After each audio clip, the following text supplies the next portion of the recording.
Assalamualaikum warahmatullahi wabarakatuh. Perkenalkan, nama saya Ilmi Nur Maulani Endah dari kelas semester 2C. Di sini saya akan kembali mereview materi hukum pidana pada pertemuan kedua di hari Senin tanggal 14 Februari 2022. Dengan dosen Ibu Profesor Dr. Hajah Heni Noraini SHMH dan asisten dosen Bapak Dr. Muhammad Rendi Aridayadi SHMH. Pada pertemuan kedua kali ini, Ibu Prof. Heni menjelaskan tentang fungsi dan sumber materi hukum pidana. Pertama-tama, di sini saya akan jelaskan terlebih dahulu fungsi dari hukum pidana. Fungsi hukum pidana terbagi menjadi dua, yaitu fungsi umum dan fungsi khusus. Fungsi umum berfungsi untuk mengatur kehidupan dalam masyarakat atau menyelenggarakan tata dalam masyarakat. Sedangkan sanksi khusus berfungsi untuk melindungi kepentingan hukum terhadap perbuatan yang memperkosanya dengan cara memberikan sanksi yang lebih tajam dibandingkan dengan hukum yang lainnya, disebut preventif atau pencegahan.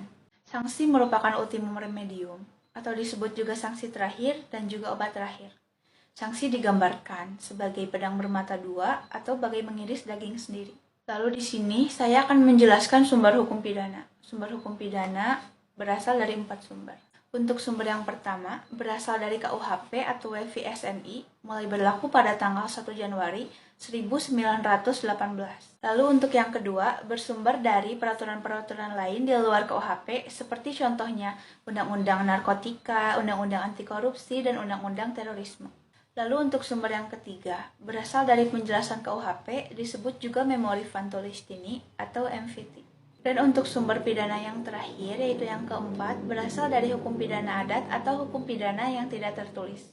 Pada masa kolonial, dasar hukum pidana adat adalah pasal 131 IS, Joalgemeen van Wetgeving, dan dewasa ini didasarkan pada Undang-Undang Nomor 1 Darurat tahun 1951, pasal 5 ayat 3. Mungkin cukup sekian review yang bisa saya sampaikan pada materi hukum pidana di pertemuan kedua kali ini. Mohon maaf bila ada kesalahan. Wassalamualaikum warahmatullahi wabarakatuh.